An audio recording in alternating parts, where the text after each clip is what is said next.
إن الحمد والنعمة আসসালামু আলাইকুম সবাইকে নতুন একটা ক্লাসে স্বাগতম। আজকে আমরা ওয়াকফ সম্পর্কে দেব। এর পূর্বে আমরা হরকত মাদ্দে হরকত তাদবিন তাতউইদ তারপরে তাকিদ এবং বর্ণমালা সম্পর্কে জেনেছি। আজকে আমরা জানবো ওয়াকফ সম্পর্কে। এর আগে আমাদের মাদ সম্পর্কে জানে না বলা যায়, কিন্তু মাদের আগে আমরা ওয়াকফ সম্পর্কে একটু জেনে নিই। ওয়াকফ হচ্ছে তামা।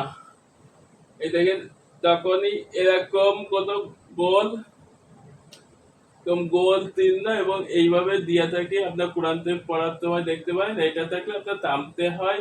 আবার এই মিম চিহ্ন এরকম গোল এরকম ইটের ভিতর মিম থাকলে থামতে হবে। মিম এরকম থামতে হবে। আর এই সমস্ত অক্ষর কফ ফা কাপ জিম জাল ঝাল রা, তারপরে এরকম কাপ,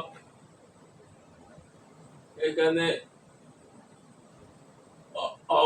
ইয়া লিখে এরকম থাকলে বা এরকম থাকলে, আবার এই সমস্ত অক্ষর থাকলে না থামলেও চলে। শুধু এই দুটো অক্ষর থাকলে আপনারা থামবেন। আর এই সমস্ত অক্ষর গুলো থাকলে বা এরকম লা লিখলে, এগুলো লিখলে আপনার না থামলেও চলে। অকপের ক্ষেত্রে নিয়ম হচ্ছে এক জবর এক দেড় এক পেজ বা দুই পেজ থাকলে অকপের এই এই চিহ্নগুলো থাকলে, কোনো শব্দের তেতে থাকলে ওটাকে তাকিদ পড়তে হয়। যেমন আমরা কর্তব্য বলে আলহামদুলিল্লাহ আলামিন, ওখানে নুনের উপর জবর রয়েছে, এই জন্য আলামিন তাকিদ পড়তে হয়। তাকিদ মানে তো অধ্যয়নটাকে রেজ করা।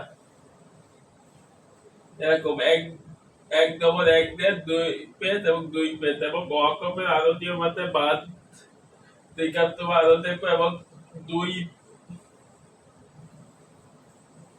এবং দুই জবর থাকলে কি করতে হয় এটা এখনো বলে দিই। আমরা বলে দিই এক জবর এর কথা বলেছি, এগুলো আমরা পরবর্তীতে দুই জবর এক জবর এক দেড় এক পেজ দুই দেড় দুই পেজ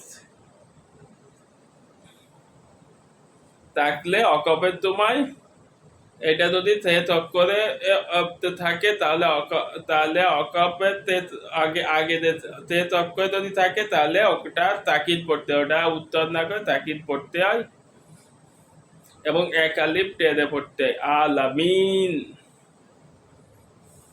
এরকম এরকম টেনে পড়তে হয়। আর দুই জবরের ক্ষেত্রে এবং আরো কিছু মাদ্দে আসলির ক্ষেত্রে বিভিন্ন নিয়ম আছে, সেগুলো আমরা পরবর্তী মাদ্দে আসলি ক্লাসে আমরা দেখবো। সবাইকে পর্যন্ত ধন্যবাদ। সবাইকে ধন্যবাদ। ভালো থাকবেন।